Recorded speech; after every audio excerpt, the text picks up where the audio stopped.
രാജ്യത്ത് 5G സേവനങ്ങൾക്ക് പ്രധാനമന്ത്രി തുടക്കമിട്ടു. ഇന്ത്യൻ മൊബൈൽ കോൺഗ്രസിന്റെ വേദിയിൽ 5G സേവനങ്ങൾ പ്രധാനമന്ത്രി ഉദ്ഘാടനം ചെയ്തു.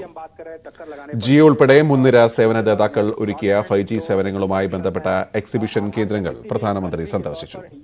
രാജ്യത്തെ വിവിധ കേന്ദ്രങ്ങളിലെ വിദ്യാർത്ഥികളുമായി പ്രധാനമന്ത്രി സംസാരിച്ചു.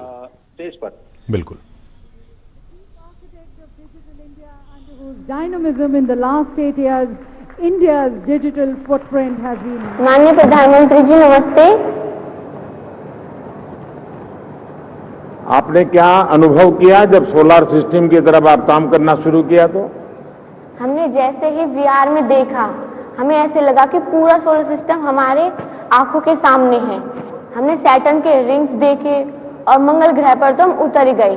बड़ा अच्छा अनुभव रहा। और जैसे ही हम पीछे तके तो सूर्य बिल्कुल हमारे सामने था। यह सब कुछ बिल्कुल रियल लग रहा था। इसके बाद हमने पिरामिड देखा। हमें बिल्कुल भी अनुभव नहीं था कि पिरामिड कैसा दिखता है। हमने किताबों में ही पढ़ा था, पर जैसे हमने वीआर के थ्रू से देखा तो हमें पता चला वो कितना बड़ा है। अच्छा, आपको ये लग रहा है कि अब जितना आपने सीखा है, कभी जिन बच्चों ने इसे देखा नहीं है और आपको बताया जाए कि आज आपको 15 मिनट दे रहे हैं, आप बाकी बच्चों को आज पढ़ाओ, आप टीचर बन जाओ, जो आपने देखा है उसको आप उस ढंग से समझा सकती हो? हाँ सर। आपको विश्वास है कि बच्चे, बाकी जो स्टूडेंट हैं, तुम्हारे कलीग्स हैं, वे इस बात को समझ लेंगे भाई ये कि इसको तो इतना सारा आता है, इतना सारा सीख लिया है? हाँ ऐसा आप उनको विश्वास दिला सकती हो? हाँ सर। और क्या इसका उपयोग हो सकता है? तुम्हें क्या विचार आता है ये सब देखने के बाद, करने के बाद तुम्हें क्या विचार आता है?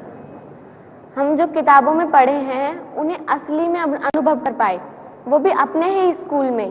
इससे पढ़ाई में हमारी रुचि और बढ़ गई है और हमें नई नई चीजें सीखने का मन है, जैसे कि डायनासोर, आदि मानव पहले कैसे रहते थे, और साथ अजूबे भी देखने हमें इसमें। तो अब क्या करोगे? टेक्नोलॉजी में ही रुके रहोगे कि कभी खेलकूद भी करोगे? नहीं, आगे भी बढ़ेंगे। वरना क्या होता है, टेक्नोलॉजी एक ऐसा नशा है, मैं इन लोगों के विरोध में नहीं बोल रहा हूं वरना खेलकूद छूट जाएगा, मम्मी पापा से बातचीत छूट जाएगी, दोस्तों से बातचीत छूट जाएगी। नहीं सर, ऐसा तो नहीं होगा ना? No sir. क्योंकि इसमें इतनी दुनिया, जैसे रील देखते हैं ना आप लोग, फिर उसमें तो बाहर ही नहीं निकलते हैं और माँ को लगता है कि ये तो 5G पर पढ़ रही होगी। चलिए बेटे, बहुत बहुत शुभकामनाएं आपको। Thank you sir.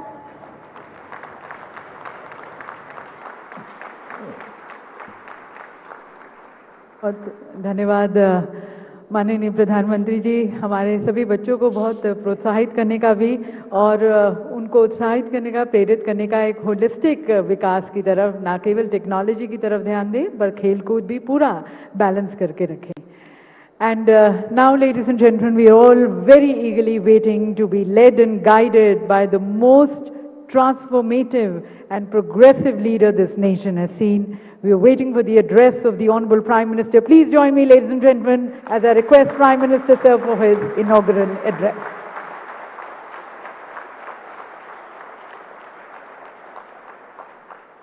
इस ऐतिहासिक अवसर पर उपस्थित मंत्रिमंडल के मेरे सहयोगीगण, देश के उद्योग जगत के प्रतिनिधिगण, अन्य महानुभाव, देवी और सज्जनों, ये समिट तो ग्लोबल है लेकिन आवाज लोकल है।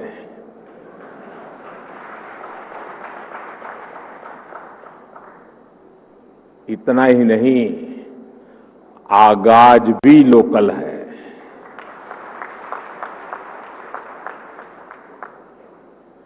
आज 21वीं सदी के विकसित होते भारत के सामर्थ्य का, उस सामर्थ्य को देखने का, उसके प्रदर्शन का एक विशेष दिवस है।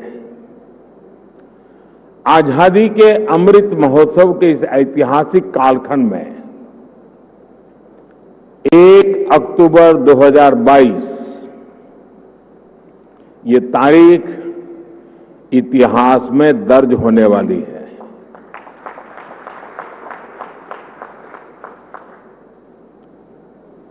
दूसरा, ये नवरात्रि का पर्व चल रहा है, शक्ति उपासना का पर्व होता है और 21वीं सदी की जो सबसे बड़ी शक्ति है, उस शक्ति को नई ऊंचाई पर ले जाने का आज भी आरंभ हो रहा है। आज देश की ओर से, देश की टेलीकॉम इंडस्ट्री की ओर से 130 करोड़ भारतवासियों को 5G के तौर पर एक शानदार उपहार मिल रहा है। 5G देश के द्वार पर नए दौर की दस्तक लेके आया है। 5G अवसरों के अनंत आकाश की शुरुआत है। मैं प्रत्येक भारतवासी को इसके लिए बहुत बहुत बधाई देता हूं। साथियों, मैं गौरव से भरे इन क्षणों के साथ ही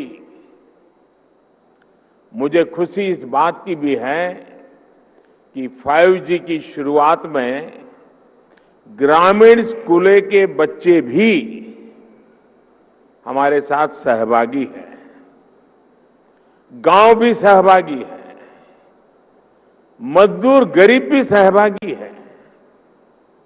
अभी मैं यूपी के ग्रामीण स्कूल की बेटी 5G होलोग्राम टेक्नोलॉजी के जरिए रूबरू हो रहा था।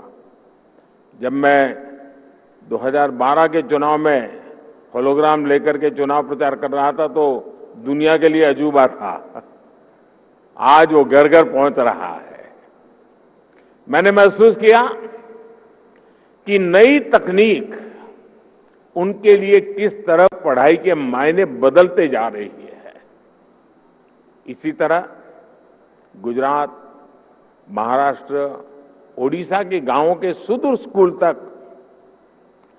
5G के जरिए बच्चे बड़े बड़े विशेषज्ञों के साथ क्लास में नई नई चीजें सीख रहे हैं।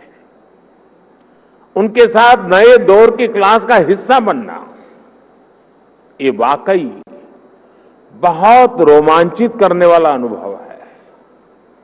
साथियों, 5G को लेकर भारत के प्रयासों का एक और संदेश है, नया भारत।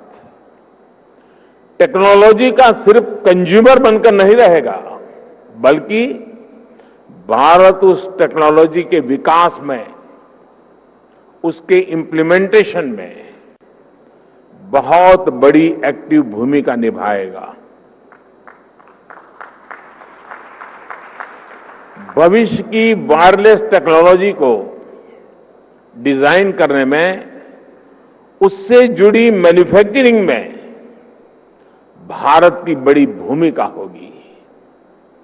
2G, 3G, 4G के समय भारत टेक्नोलॉजी के लिए दूसरे देशों पर निर्भर रहा,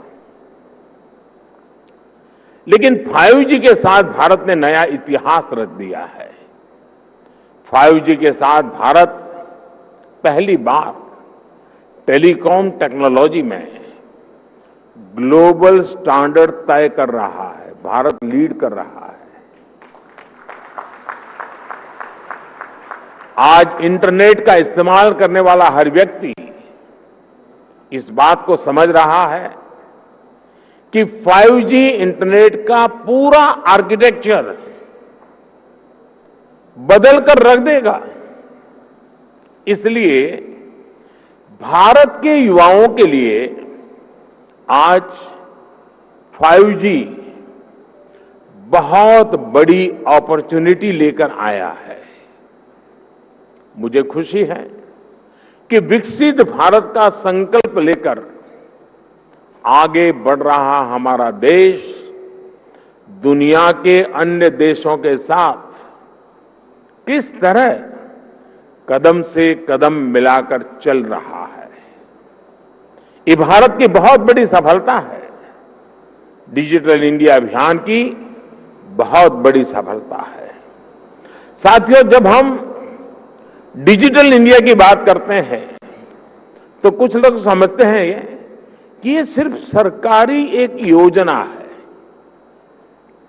लेकिन डिजिटल इंडिया सिर्फ एक नाम नहीं है, ये देश के विकास का बहुत बड़ा विजन है। इस विजन का लक्ष्य है उस टेक्नोलॉजी को आम लोगों तक पहुंचाना जो लोगों के लिए काम करे और लोगों के साथ जुड़कर काम करे। मुझे याद है जब मोबाइल सेक्टर से जुड़े इस विजन के लिए स्ट्रेटेजी बनाई जा रही थी तो मैंने कहा था कि हमारी अप्रोच टुकड़ों टुकड़ों में नहीं होनी चाहिए, बल्कि होलिस्टिक होनी चाहिए। डिजिटल इंडिया की सफलता के लिए जरूरी था कि वो इस सेक्टर के सभी आयामों को एक साथ कवर करे। इसलिए हमने 4 पिलर्स पर और 4 दिशाओं में एक साथ फोकस किया।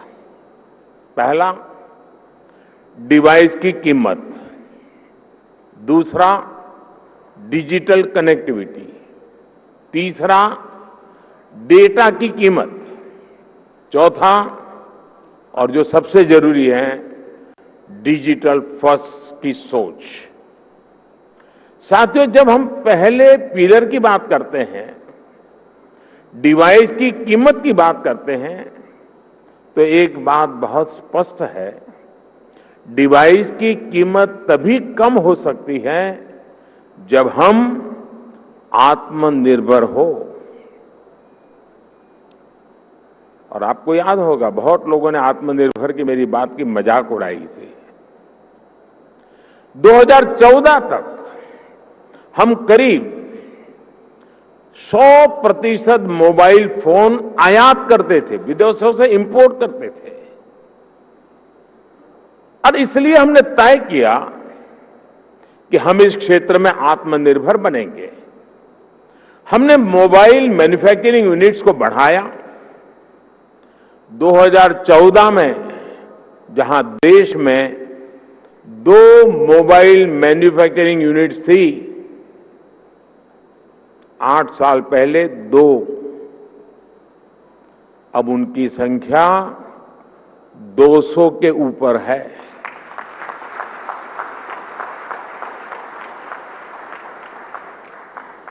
हमने भारत में मोबाइल फोन के उत्पादन को बढ़ाने के लिए इंसेंटिव दिए, प्राइवेट सेक्टर को प्रोत्साहित किया। आज इसी योजना का विस्तार आप पीएलआई स्कीम में भी देख रहे हैं। इन प्रयासों का नतीजा बहुत पॉजिटिव रहा। आज भारत मोबाइल फोन उत्पादन करने में दुनिया में नंबर 2 पर है। इतना ही नहीं, जो कल तक हम मोबाइल इंपोर्ट करते थे, आज हम मोबाइल एक्सपोर्ट कर रहे हैं, दुनिया को बेच रहे हैं। जरा सोचिए, 2014 में 0 मोबाइल फोन निर्यात करने से लेकर आज हम हजारों करोड़ के मोबाइल फोन निर्यात करने वाले देश बन गए हैं, एक्सपोर्ट करने वाले देश बन चुके हैं। स्वाभाविक है, इन सारे प्रयासों का प्रभाव डिवाइस की कीमत पर पड़ा है। अब कम कीमत पर हमें ज्यादा फीचर्स भी मिलने लगे हैं। साथियों, डिवाइस कॉस्ट के बाद जो दूसरे पिलर पर हमने काम किया, वो है डिजिटल कनेक्टिविटी का। आप भी जानते हैं कि कम्युनिकेशन सेक्टर की असली ताकत कनेक्टिविटी में है। जितने ज्यादा लोग कनेक्ट होंगे इस सेक्टर के लिए उतना अच्छा है। अगर हम ब्रॉडबैंड कनेक्टिविटी की बात करें तो 2014 में 6 करोड़ यूजर्स थे, आज इनकी संख्या बढ़कर 80 करोड़ से ज्यादा हो चुकी है। अगर हम इंटरनेट कनेक्शन की संख्या की बात करें तो 2014 में जहां 25 करोड़ इंटरनेट कनेक्शन थे, वहीं आज इसकी संख्या करीब करीब 85 करोड़ पहुंच रही है, 85 करोड़ पहुंच रही है। ये बात भी नोट करने वाली है कि आज शहरों में इंटरनेट यूजर्स की संख्या के मुकाबले हमारे ग्रामीण क्षेत्रों में इंटरनेट यूजर्स की संख्या तेजी से बढ़ रही है। और उसकी एक खास वजह है, 2014 में जहां देश में 100 से भी कम पंचायतों तक ऑप्टिकल फाइबर पहुंचा था, आज 1,70,000 से भी ज्यादा पंचायतों तक ऑप्टिकल फाइबर पहुंच चुका है। अब कहां 100 और कहां 1,70,000। जैसे सरकार ने घर घर बिजली पहुंचाने की मुहिम शुरू की, जैसे हर घर जल अभियान के जरिए हर किसी तक साफ पानी पहुंचाने के मिशन पर काम किया, जैसे उज्ज्वला योजना के जरिए गरीब से गरीब आदमी के घर में भी गैस सिलेंडर पहुंचाया, जैसे हमने करोड़ों की तादाद में लोग बैंक अकाउंट से वंचित थे, करोड़ों लोग जो बैंक से नहीं जुड़े थे, आजादी के इतने साल के बाद जनधन अकाउंट के द्वारा हिंदुस्तान के नागरिकों को बैंक के साथ जोड़ दिया। वैसे ही हमारी सरकार इंटरनेट फॉर ऑल के लक्ष्य पर काम कर रही है। साथियों, डिजिटल कनेक्टिविटी बढ़ने के साथ ही डेटा की कीमत भी उतनी अहम हो जाती है। ये डिजिटल इंडिया का तीसरा पिलर था जिस पर हमने पूरी शक्ति से काम किया। हमने टेलीकॉम सेक्टर के रास्ते में आने वाली तमाम अड़चनों को हटाया।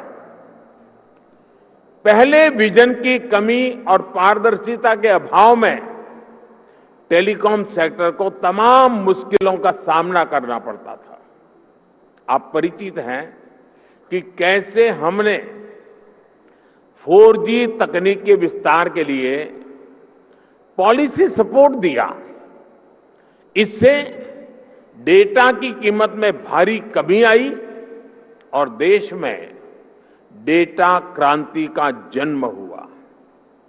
देखते ही देखते ये तीनों फैक्टर, डिवाइस की कीमत, डिजिटल कनेक्टिविटी और डेटा की कीमत, इसका मल्टीप्लायर इफेक्ट हर तरफ नजर आने लगा। लेकिन साथियों, इन सब के साथ एक और महत्वपूर्ण काम हुआ। देश में डिजिटल फर्स्ट की सोच विकसित हुई। एक वक्त था जब बड़े बड़े विद्वान, एलिट क्लास, उसके कुछ मुट्ठी भर लोग, सदन के कुछ भाषण देख लेना, कैसे कैसे भाषण हमारे नेता लोग करते हैं, वे मजाक उड़ाते थे। उनको लगता था कि गरीब लोगों में क्षमता ही नहीं है, ये डिजिटल समझ ही नहीं सकते, संदेह करते थे। उन्हें शक था कि गरीब लोग डिजिटल का मतलब भी नहीं समझ पाएंगे। लेकिन मुझे देश के सामान्य मानवी की समझ पर, उसके विवेक पर, उसके जिज्ञासु मन पर हमेशा भरोसा रहा है।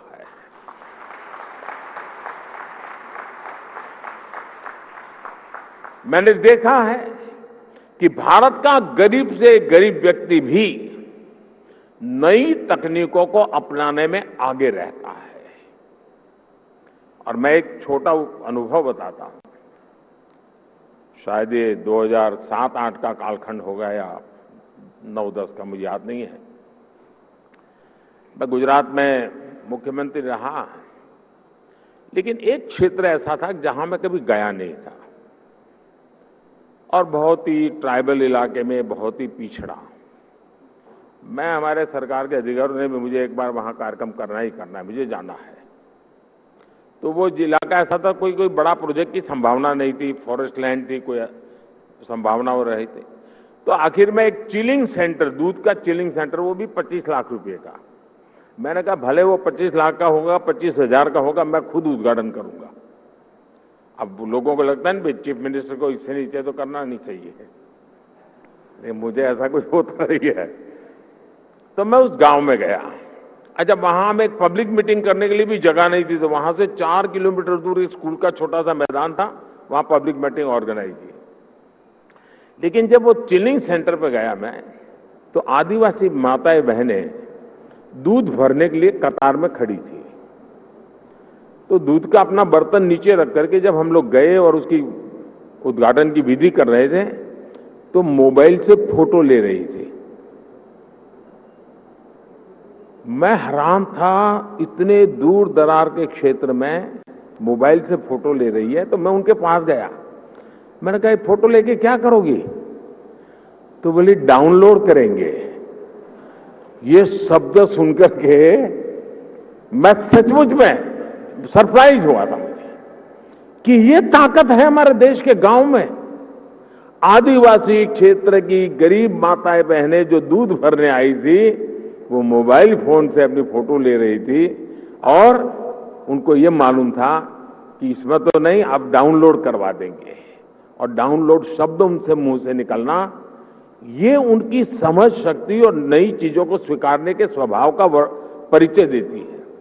मैं कल गुजरात में था, तो मैं अंबाजी तीर्थ क्षेत्र पे जा रहा था, तो रास्ते में छोटे छोटे गांव थे। आधे से अधिक लोग ऐसे होंगे जो मोबाइल से वीडियो उतार रहे थे, आधे से अधिक लोग। यानी हमारे देश की ये जो ताकत है, इस ताकत को हम नजरअंदाज नहीं कर सकते हैं। और सिर्फ देश के इलीट क्लास के कुछ लोगों को ही हमारे गरीब भाई बहनों पर यकीन नहीं था। आखिरकार हम डिजिटल फर्स्ट के अप्रोच के साथ आगे बढ़ने में कामयाब हुए। सरकार ने खुद आगे बढ़कर डिजिटल पेमेंट्स का रास्ता आसान बनाया। सरकार ने खुद ऐप के जरिए सिटीजन सेंट्रिक डिलीवरी सर्विस को बढ़ावा दिया। बात चाहे किसानों की हो या छोटे दुकानदारों की, हमने उन्हें ऐप के जरिए रोज की जरूरतें पूरी करने का रास्ता दिया। इसका नतीजा आज आप देख सकते हैं। आज टेक्नोलॉजी सही मायने में डेमोक्रेटिक हो गई है, लोकतांत्रिक हो गई है। आपने भी देखा है कि डिजिटल फर्स्ट की हमारी अप्रोच ने कोरोना वैश्विक महामारी के इस दौर में देश के लोगों की कितनी मदद की। दुनिया के बड़े बड़े विकसित देश जब अपने नागरिकों की मदद करने में संघर्ष कर रहे थे, खजाने में रुपये पड़े थे, डॉलर थे, पाउंड थे, सब था, यूरो था, लेकिन और देने का तय भी किया था, लेकिन पहुंचाने का रास्ता नहीं था। भारत एक क्लिक पर हजारों करोड़ रुपए मेरे देश के नागरिकों के खाते में ट्रांसफर कर रहा है। ये डिजिटल इंडिया की ही ताकत थी कि जब दुनिया थमी हुई थी, तो भी हमारे बच्चे ऑनलाइन क्लासेस ले रहे थे, पढ़ाई कर रहे थे। अस्पतालों के सामने असाधारण चुनौती थी, लेकिन डॉक्टर्स अपने मरीजों का इलाज टेलीमेडिसिन के जरिए भी कर रहे थे। ऑफिसेज बंद थे, लेकिन वर्क फ्रॉम होम चल रहा था। आज हमारे छोटे व्यापारी हो, छोटे उद्यमी हो, लोकल कलाकार हो, कारीगर हो, डिजिटल इंडिया ने सबको मंच दिया है, बाजार दिया है। आज आप किसी लोकल मार्केट में, आप सब्जी मंडी में जाकर देखिए, रेहड़ी पटरी वाला छोटा दुकानदार भी आपसे कहेगा कैश नहीं है, यूपीआई कर दीजिए। मैंने तो बीच में एक वीडियो देखा, कोई भिक्षुक भी डिजिटली पेमेंट लेता है। ट्रांसपेरेंसी देखिए। ये बदलाव बताता है कि जब सुविधा सुलभ होती है तो सोच किस तरह सशक्त हो जाती है।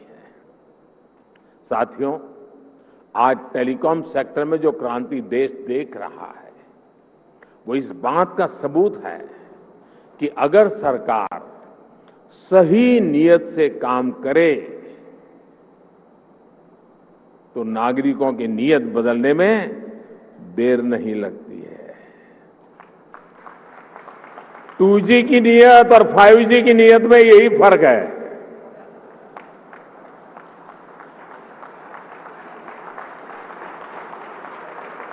देर आए दुरुस्त आए।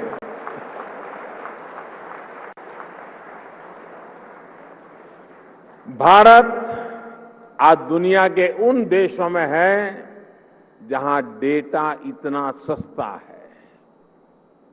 पहले 1 GB डेटा की कीमत जहां 300 रुपये के करीब होती थी, वहीं आज 1 GB डेटा का खर्च केवल 10 रुपये तक आ गया है। आज भारत में महीने भर में एक व्यक्ति मोबाइल पर करीब एवरेज 14 GB डेटा इस्तेमाल कर रहा है। 2014 में इस 14 GB डेटा की कीमत होती थी करीब 4,200 रुपये प्रति महीना, 4,200 रुपया। आज इतना ही डेटा 125 रुपये या ज्यादा से ज्यादा 150 रुपये, 125 या 150 रुपये में मिल जाता है। यानी आज गरीब के, मध्यम वर्ग के मोबाइल डेटा के करीब 4,000 रुपये हर महीने बच रहा है उसके जेब में।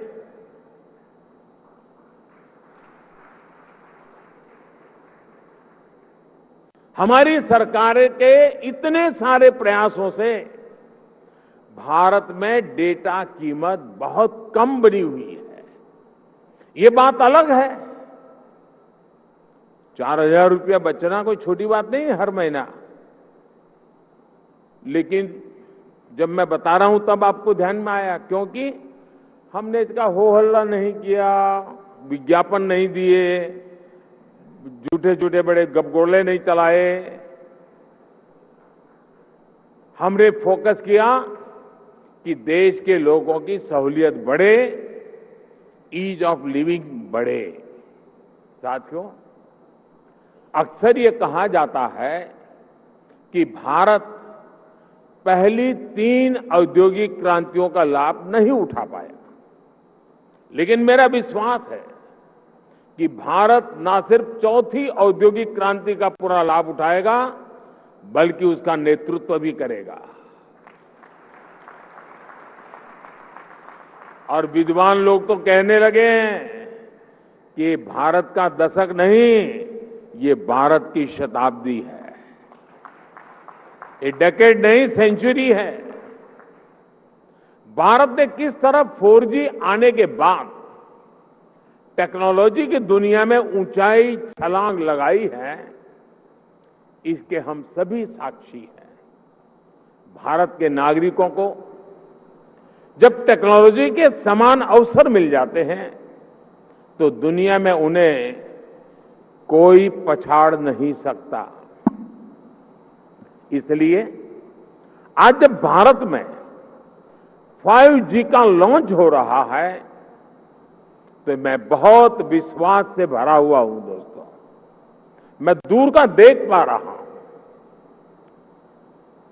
और जो सपने हमारे दिल दिमाग में चल रहे हैं उसको अपनी आंखों के सामने हम साकार होते देखेंगे। हमारे बाद वाली पीढ़ी देखेगी, ऐसा काम होने वाला नहीं है। हम ही हमारे आंखों के सामने देखने वाले हैं। ये एक सुखद संयोग है कि कुछ सप्ताह पहले ही भारत विश्व की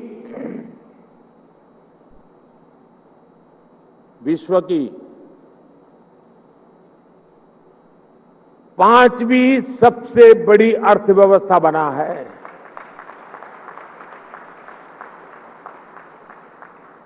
और इसलिए ये अवसर है हमारे युवाओं के लिए, जो 5G टेक्नोलॉजी की मदद से दुनिया भर का ध्यान खींचने वाले इनोवेशंस कर सकते हैं। ये अवसर है हमारे एंटरप्रेन्योर्स के लिए, जो 5G टेक्नोलॉजी का इस्तेमाल करते हुए अपना विस्तार कर सकते हैं। ये अवसर है भारत के सामान्य मानवी के लिए, जो इस टेक्नोलॉजी का इस्तेमाल करते हुए अपनी स्किल्स को सुधार सकता है, अपस्किल्स कर सकता है, रीस्किल्स कर सकता है, अपने आइडियाज को सच्चाई में बदल सकता है। साथियों, आज का ये ऐतिहासिक अवसर एक राष्ट्र के तौर पर, भारत के एक नागरिक के तौर पर हमारे लिए नई प्रेरणा लेकर आया है। क्यों ना हम इस 5G टेक्नोलॉजी का उपयोग करके भारत के विकास को अभूतपूर्व गति दें। क्यों ना हम इस 5G टेक्नोलॉजी का इस्तेमाल करके अपनी अर्थव्यवस्था को बहुत तेजी से विस्तार दें। क्यों ना हम इस 5G टेक्नोलॉजी का इस्तेमाल करके अपनी प्रोडक्टिविटी में रिकॉर्ड वृद्धि करें। साथियों, इन सवालों में हर भारतीय के लिए एक अवसर है, एक चुनौती है, एक सपना है और एक संकल्प भी है। मुझे पता है कि आज 5G की इस लॉन्चिंग को जो वर्ग सबसे ज्यादा उत्साह से देख रहा है, वो मेरा युवा साथी है, मेरे देश की युवा पीढ़ी है। हमारी टेलीकॉम इंडस्ट्री के लिए भी कितने ही बड़े अवसर इंतजार कर रहे हैं। रोजगार के कितने ही नए अवसर बनने जा रहे हैं। मुझे विश्वास है हमारी इंडस्ट्री, हमारे इंस्टीट्यूट्स और हमारे युवा मिलकर इस दिशा में निरंतर काम करेंगे। और अभी जब मैं काफी समय पूरा जो एग्जीबिशन लगा है उसको समझने का प्रयास करता था। मैं कोई टेक्नोलॉजी का विद्यार्थी तो नहीं हूं, लेकिन समझने की कोशिश कर रहा था। ये देख करके मुझे लगा है कि मैं सरकार में तो सूचना करने वाला हूं कि हमारी सरकार के सभी विभाग, उसके सारे अधिकारी जरा देखें कहां कहां इसका उपयोग हो सकता है, ताकि सरकार की नीतियों में भी इसका असर नजर आना चाहिए। मैं देश के स्टूडेंट्स को भी चाहूंगा कि 5 दिन तक ये एग्जीबिशन चलने वाला है। मैं खास करके टेक्नोलॉजी से जुड़े स्टूडेंट से आग्रह करूंगा कि आप आइए, इसे देखिए, समझिए और कैसे दुनिया बदल रही है। और आप एक बार देखेंगे तो अनेक चीजें नई आपके भी ध्यान में आएगी, आप उसमें जोड़ सकते हैं। और मैं इस टेलीकॉम सेक्टर के लोगों से भी कहना चाहूंगा, मुझे खुशी होती थी जिस स्टॉल में मैं गया, हर कोई कहता था ये इंडिजीनियस है, ये आत्मनिर्भर है, ये हमने बनाया है। सब बड़े गर्व से कहते थे, मुझे आनंद हुआ। लेकिन मेरा दिमाग कुछ और चल रहा था। मैं ये सोच रहा था, जैसे कई प्रकार की कार आती हैं, हर एक की अपनी एक ब्रांड होती है, हर एक की अपनी विशेषता भी होती है, लेकिन उसमें जो स्पेयर पार्ट पहुंचाने वाले होते हैं वो एमएसएमई सेक्टर के होते हैं। और एक ही एमएसएमई के एक फैक्ट्री वाला 6 प्रकार की गाड़ियों के स्पेयर पार्ट बनाता है, छोटे मोटे जो भी सुधार करने करे वो देता है। मैं चाहता हूं कि आज हार्डवेयर भी आप लगाए रहे हैं, ऐसा लगा मुझे आपकी बातों से। क्या एमएसएमई सेक्टर को इसके लिए जो हार्डवेयर की जरूरत है उसके छोटे छोटे पुर्जे बनाने के लिए उनको काम दिया जाए, बहुत बड़ा इकोसिस्टम बनाया जाए। एकदम से मैं व्यापारी तो नहीं हूं, मुझे रुपये पैसे से लेना देना नहीं है, लेकिन मैं इतना समझता हूं कि कॉस्ट एकदम कम हो जाएगी, एकदम कम हो जाएगी। हमारे एमएसएमई सेक्टर की ये ताकत है। और वो सप्लाई आपको सिर्फ अपने यूनिकनेस के साथ उसमें सॉफ्टवेयर वगैरह जोड़ करके सर्विस देनी है। और इसलिए मैं समझता हूं कि आप सब मिलकर के एक नया और मिलकर के करना पड़ेगा, और तभी जाकर के इसकी कॉस्ट हम नीचे ला सकते हैं। बहुत से काम हैं हम मिलकर के करते ही हैं, तो मैं जरूर इस क्षेत्र के लोगों से भी कहूंगा। मैंने ये भी देखा है कि स्टार्टअप में जिन बच्चों ने काम किया है, जिन नौजवानों ने काम किया है, ज्यादातर इस क्षेत्र में उन्हीं स्टार्टअप को ओन कर करके उसको स्केल अप किया गया है। मैं स्टार्टअप वाले साथियों को भी कहता हूं कि आपके लिए भी इस क्षेत्र में कितनी सेवाएं अधिकतम आप दे सकते हैं, कितनी यूजर फ्रेंडली व्यवस्थाओं को विकसित कर सकते हैं, आखिरकार इसका फायदा यही है। लेकिन एक और चीज मैं चाहूंगा, ये भी आपका जो एसोसिएशन है वो मिलकर के एक मूवमेंट चला सकता है क्या? एटलीस्ट हिंदुस्तान के सभी डिस्ट्रिक्ट हेडक्वार्टर में ये 5G जीवन में कैसे उपयोगी हो सकता है, उसके लोगों को एजुकेट करने वाले एग्जीबिशन, उसकी व्यवस्था हो सकती है क्या? मेरा अनुभव है, छोटा सा उदाहरण बताता हूं। हमारे देश में 24 घंटे बिजली, ये सपना था। मैं गुजरात में जब था तो मैंने एक योजना बनाई, ज्योति ग्राम योजना, और मेरा सपना था कि मैं गुजरात के हर घर में 24/7 बिजली दूंगा। अब मेरे सारे अफसर कहते थे साहब संभव ही नहीं है, ये तो हम कर ही नहीं सकते हैं। तो मैंने एक सिंपल सी सॉल्यूशन दिया था। मैंने कहा हम एग्रीकल्चर फीडर अलग कर दें, डोमेस्टिक फीडर अलग कर दें, और फिर उस काम को किया। और एक एक जिले को पकड़ करके काम पूरा करता था। बाकी जगह पे चलता था, लेकिन एक काम पूरा करो। फिर उस जिले का बड़ा समिट करता था, 2.5-3 लाख लोग आते थे, क्योंकि 24 घंटे बिजली मिलना एक बड़ा आनंद उत्सव का समय था। वो 2003, 4, 5 का कालखंड था। लेकिन उसमें मैंने देखा, मैंने देश भर में बिजली से होने वाले काम, बिजली से चलने वाले यंत्र, उनकी एक बहुत बड़ी प्रदर्शनी लगाई। जब लोगों ने वरना लोगों को क्या लगता है, बिजली आई है ना, रात को खाना खाने का समय बिजली मिलेगी, बिजली आई मतलब टीवी देखने के लिए काम आ जाएगा। इसका कई प्रकार से उपयोग हो सकता है, उसका एजुकेशन भी जरूरी था। मैं ये 2003-5 के बीच की बात कर रहा हूं। और जब वो सारा एग्जीबिशन लगाया तो लोग, टेलर भी सोचने लगा मैं इलेक्ट्रिक, मेरा इक्विपमेंट ऐसे लगूंगा, कुम्हार भी सोचने लगा कि मैं ऐसे ही इलेक्ट्रिक व्हीकल लूंगा, माताएं बहनें भी लगी किचन में हमारे इलेक्ट्रिक वाले इतनी इतनी चीजें आ सकती हैं। यानी एक बहुत बड़ा मार्केट खड़ा हुआ। और बिजली का मल्टीपल यूटिलिटी जीवन के सामान्य जीवन में 5G भी उतना जल्दी, लोगों को लगेगा हाँ यार अब तो वीडियो बहुत जल्दी डाउनलोड हो जाता है, रील देखना है तो बहुत इंतजार नहीं करता है, फोन कट नहीं होता है, साफ सुथरी वीडियो कॉन्फ्रेंस हो सकती है, फोन कॉल हो सकता है। इतने से सीमित नहीं है, ये जीवन को बदलने वाली व्यवस्था के रूप में आ रहा है। और इसलिए मैं इस उद्योग जगत के मित्रों के एसोसिएशन को कहूंगा कि आप स्कूल, कॉलेज, यूनिवर्सिटी और हिंदुस्तान के हर डिस्ट्रिक्ट में जाकर के इसके कितने पहलू हैं, और आप देखिए वो लोग उसमें वैल्यू एडिशन करेंगे तो एक आपके लिए सेवा का काम भी हो जाएगा। और मैं चाहूंगा कि इस टेक्नोलॉजी जीवन में सिर्फ बातचीत करने के लिए या कुछ वीडियो देखने के लिए सीमित नहीं रहनी चाहिए, ये पूरी तरह एक क्रांति लाने के लिए उपयोग होना चाहिए। और हमें 130 करोड़ देशवासियों तक एक बार पहुंचना है, बाद में तो वो पहुंचा देगा, आप देख लीजिए, आपको टाइम नहीं लगेगा। अभी मैंने ड्रोन पॉलिसी अभी लाया था, आज कई खेतों में मैं देख रहा हूं वो ड्रोन से अपना दवाइयां छिड़काव का काम शुरू कर दिया, उन्होंने ड्रोन चलाना सीख दिया।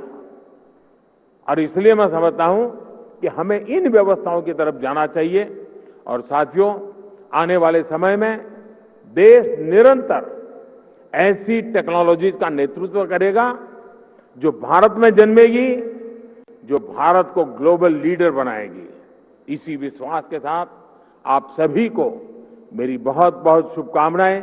एक बार फिर सभी देशवासियों को शक्ति उपासना के पावन पर्व पर शक्ति का एक बहुत बड़ा माध्यम 5G लॉन्च होने के लिए बहुत बहुत बधाई देता हूं। बहुत बहुत धन्यवाद। बहुत बहुत धन्यवाद माननीय प्रधानमंत्री जी। आपके संदेश, आपके विचारों ने हमेशा से सभी में एक नई ऊर्जा दी है, सपने देखने की, सपनों को साकार करने की एक हिम्मत दी है, कुछ कर गुजरने की एक हौसला दिया है, नामुमकिन को मुमकिन करने की एक जिद दी है, गति दी है। Thank you honourable prime minister sir for igniting minds and fueling this energy in everyone. Thank you honorable prime minister. രാജ്യം 5G യുഗത്തിലേക്ക് കടക്കുകയാണ്. വാർത്തകൾ അവസാനിക്കുന്നില്ല. വാർത്തകൾ തടസ്സമില്ലാതെ ന്യൂസ് 18 യൂട്യൂബ് ചാനൽ.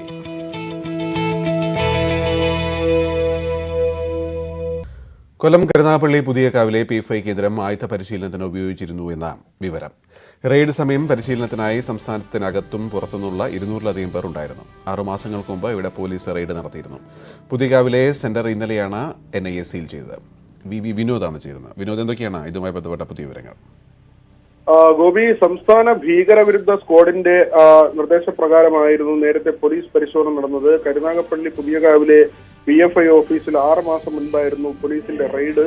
ആ റെയ്ഡിന്റെ സമയത്ത് അവിടെ 200-ലധികം ആളുകൾ ഉണ്ടായിരുന്നു. ഇത് സംസ്ഥാനത്ത് നിന്ന് അകത്തും പുറത്തു നിന്ന ആളുകൾ ഉണ്ടായിരുന്നു. 3-ാം നിലയിൽ കായികമായ പരിശീലനം നടന്നു എന്നതിന്റെ തെളിവുകൾ ആ സമയത്ത് പോലീസ് ശേഖരിച്ചിരുന്നു. ഇതിന്റെ റിപ്പോർട്ട് കോടതിക്ക് കൈമാറുകയും ചെയ്തിരുന്നു. ഏറ്റവും പ്രധാനപ്പെട്ട കാര്യം, പോലീസിന്റെ പരിശോധന അവിടെ നടന്നപ്പോൾ വലിയ പ്രതിഷേധവുമായി അവിടെ ഉണ്ടായിരുന്ന ആളുകൾ രംഗത്തെത്തി എന്നതാണ്. ഒന്ന്, കെട്ടിടത്തിനുള്ളിലെ പരിശോധനാ സമയത്ത് തന്നെ ഇവർ പ്രതിഷേധിച്ചിരുന്നു. അതിനുശേഷം പോലീസിന് ഗോ ബാക്ക് വിളിച്ചുകൊണ്ട് ഈ അവിടെ ഉണ്ടായിരുന്ന ആളുകൾ പൂർണ്ണമായും സംഘടിച്ച് ഈ കെട്ടിടത്തിന്റെ മുന്നിലേക്ക് എത്തുകയും ചെയ്തിരുന്നു. ഇതിന്റെ ദൃശ്യങ്ങളാണ് ഇപ്പോൾ പുറത്തു വന്നിട്ടുള്ളത്. 6 മാസം മുൻപായിരുന്നു ഈ പരിശോധന. കഴിഞ്ഞ ദിവസം NIA ഈ ഓഫീസ് പൂട്ടിയെടുത്തിരുന്നു. വിനോദ്, ഇത് എന്ത് സ്ഥാപനമായിരുന്നു അവിടെ ഉണ്ടായിരുന്നത്? എന്ത് സ്ഥാപനത്തിന്റെ മറവിലായിരുന്നു പരിശീലനം? പിന്നെ പോലീസ് ഇത്തരം ഒരു പരിശീലനം നടത്തുകയും കണ്ടെത്തുകയും ചെയ്തിട്ട് പിന്നെ തുടർ ആക്ഷൻ ഒന്നും ഉണ്ടായില്ലേ? കോടതിയിലാണ് ഇത് സംബന്ധിച്ച റിപ്പോർട്ട് നൽകിയത്. അന്ന് ഭീകരവിരുദ്ധ സ്ക്വാഡിന്റെ നിർദ്ദേശപ്രകാരമായിരുന്നു പോലീസ് പരിശോധന. ഈ നേരത്തെയും PFIയുടെ പ്രവർത്തനങ്ങൾ സംബന്ധിച്ചുള്ള പരാതികളും അല്ലെങ്കിൽ സ്വമേധയാ എടുത്ത കേസുകളും കേന്ദ്ര സംസ്ഥാന രഹസ്യാന്വേഷണ ഏജൻസികൾ നൽകിയ റിപ്പോർട്ടുകളും ഒക്കെയും അടിസ്ഥാനമാക്കിയായിരുന്നു നടപടികൾ ഉണ്ടായിരുന്നത്. പിന്നീട് അക്രമ സ്വഭാവത്തിലേക്ക്, അതായത് സായുധമായും ആളുകളെ ആക്രമിക്കുന്ന ഒരു തരത്തിലേക്ക്, അത് സമീപകാല ചരിത്രങ്ങൾ പരിശോധിച്ചാൽ PFIയുടെ ഒരു പ്രവർത്തന രീതി മനസ്സിലാക്കുമ്പോൾ കേരളത്തിൽ വലിയ തോതിൽ അക്രമം അഴിച്ചുവിടുന്ന, അതിന്റെ ഏറ്റവും ഒടുവിലത്തെ ഉദാഹരണമായിരുന്നു ഹർത്താൽ ദിനത്തിൽ കണ്ടത്. അതിനു മുൻപ് നടന്ന കൊലപാതക പരമ്പരകളുണ്ട്. അതിൽ രാഷ്ട്രീയ ആരോപണങ്ങൾ ഉണ്ടെങ്കിൽ കൂടിയും സമീപകാലത്ത് PFI എടുക്കുന്ന നിലപാടുകൾ, ആ രീതികൾ തന്നെയാണ് ഇപ്പോൾ ഏറ്റവും ഒടുവിൽ കേന്ദ്ര ഏജൻസിയുടെ റെയ്ഡിലേക്കും ഈ അടച്ചുപൂട്ടൽ ഉൾപ്പെടെയുള്ള കാര്യങ്ങളിലേക്കും എത്തിക്കുന്നതിന് ഒരു കാരണമായത്. അവിടെ തന്നെയും ഭീകരവാദത്തിന് പരിശീലനം കൊടുക്കുന്നു, ഹവാല ഇടപാട് നടത്തുന്നു, രാജ്യത്ത് സമാന്തര സാമ്പത്തിക വ്യവസ്ഥ സൃഷ്ടിക്കാൻ ശ്രമിക്കുന്നു, രാജ്യത്തിന്റെ സുരക്ഷ, ആഭ്യന്തര സുരക്ഷ പൂർണ്ണമായും തകർക്കാൻ ശ്രമിക്കുന്നു തുടങ്ങിയ കണ്ടെത്തലുകൾ ഇതിന്റെ അടിസ്ഥാനത്തിൽ നടത്തിയ റെയ്ഡിൽ വിവരങ്ങൾ ലഭിച്ചു എന്ന് തന്നെയാണ് NIA പറയുന്നതും. അതായത് ഇതിനു മുൻപ് തന്നെ ഇത്തരത്തിൽ ഭീകരവാദ വിരുദ്ധ സ്ക്വാഡ്, സംസ്ഥാനത്ത് തന്നെ പ്രവർത്തിക്കുന്ന സ്ക്വാഡിന്റെ ഇത് ഉൾപ്പെടെ പരിശോധനകൾ, റെയ്ഡുകൾ, അവരുടെ നിർദ്ദേശപ്രകാരമുള്ള പോലീസ് പരിശോധനകൾ എല്ലാം ഉണ്ടായിരുന്നു. ഇതിന്റെ റിപ്പോർട്ടുകൾ കോടതിയിൽ വന്നിട്ടുണ്ട്. ഇതിന് സ്വാഭാവികമായും നിയമ നടപടികളായതുകൊണ്ട് 6 മാസം മുൻപായിരുന്നു ഈ പരിശോധന. സ്വാഭാവികമായി വരുന്ന സമയം എടുക്കും. പക്ഷേ അവിടെ കേന്ദ്ര ഏജൻസികളുടെ ഇടപെടൽ ഇപ്പോൾ ഉണ്ടായിരിക്കുന്നു. അടച്ചുപൂട്ടലിന് കേന്ദ്ര ആഭ്യന്തര മന്ത്രാലയം നിർദ്ദേശം നൽകി. ഏതായിരുന്നാലും ഇപ്പോൾ തുടർ നടപടികൾ ഉണ്ടാകുന്നതാണ്. അടച്ചുപൂട്ടൽ പട്ടികയായി NIAയുടേതായി പുറത്തു വന്നത്. ഇതിന് പുറമെ പോപ്പുലർ ഫ്രണ്ട് നിരോധിച്ചതോടുകൂടി കഴിഞ്ഞ ദിവസം 30ഓളം ഓഫീസുകളാണ് സംസ്ഥാനത്താകെ NIAയും പോലീസുമായി അടച്ചുപൂട്ടി സീൽ ചെയ്തത്. നേരത്തെയും ഇത്തരത്തിലുള്ള പ്രവർത്തനങ്ങൾ ഉണ്ടായിരുന്നു. ഇവർ പോലീസിനെതിരെ പ്രതിരോധിക്കുന്ന കാഴ്ചകൾ ഉണ്ടായിരുന്നു. അതിനുശേഷം നടന്ന അക്രമ സംഭവങ്ങളുണ്ട്. കരുനാഗപ്പള്ളി നമ്മൾ എടുത്തു പറയേണ്ട ഒരു സ്ഥലം തന്നെയാണ്. കാരണം കഴിഞ്ഞ ദിവസം PFIയുടെ സംസ്ഥാന സെക്രട്ടറി അബ്ദുൾ സത്താർ അറസ്റ്റിലായത് കരുനാഗപ്പള്ളിയിൽ നിന്നാണ്. കരുനാഗപ്പള്ളിയിൽ ഈ PFIക്ക് ശക്തരായ നേതാക്കളും അവിടെ അംഗബലവും ഉള്ള ഒരിടമാണ്. മാത്രവുമല്ല അവിടെ നടന്ന നിക്ഷേപങ്ങളെ സംബന്ധിച്ച്, അതായത് പല വ്യവസായ കേന്ദ്രങ്ങളും വാണിജ്യ കേന്ദ്രങ്ങളും വന്നിട്ടുണ്ട്. ഇവിടങ്ങളിൽ നടന്ന നിക്ഷേപങ്ങൾ, സാമ്പത്തിക സ്രോതസ് ഉൾപ്പെടെയുള്ള കാര്യങ്ങളെക്കുറിച്ച് ഇപ്പോൾ NIA കൂടുതൽ പ്രത്യേകിച്ച് തന്നെ പരിശോധന നടത്തുന്നുണ്ട്. ഇത്തരത്തിലുള്ള നടപടികൾ പുരോഗമിക്കുന്നു. നേരത്തെയും അവിടെ പരിശോധന നടന്നു. അവിടെ സംസ്ഥാനത്തിന് പുറത്തു നിന്നുള്ള ആളുകൾ എത്തിയിരുന്നു. തുടങ്ങിയ വിവരങ്ങൾ ഇപ്പോൾ വെളിപ്പെടുകയാണ്. ഗോപി, വിനോദാണ് വിവരങ്ങൾ നൽകിയത്. വാർത്തകൾ അവസാനിക്കുന്നില്ല. വാർത്തകൾ തടസ്സമില്ലാതെ ന്യൂസ് 18 യൂട്യൂബ് ചാനൽ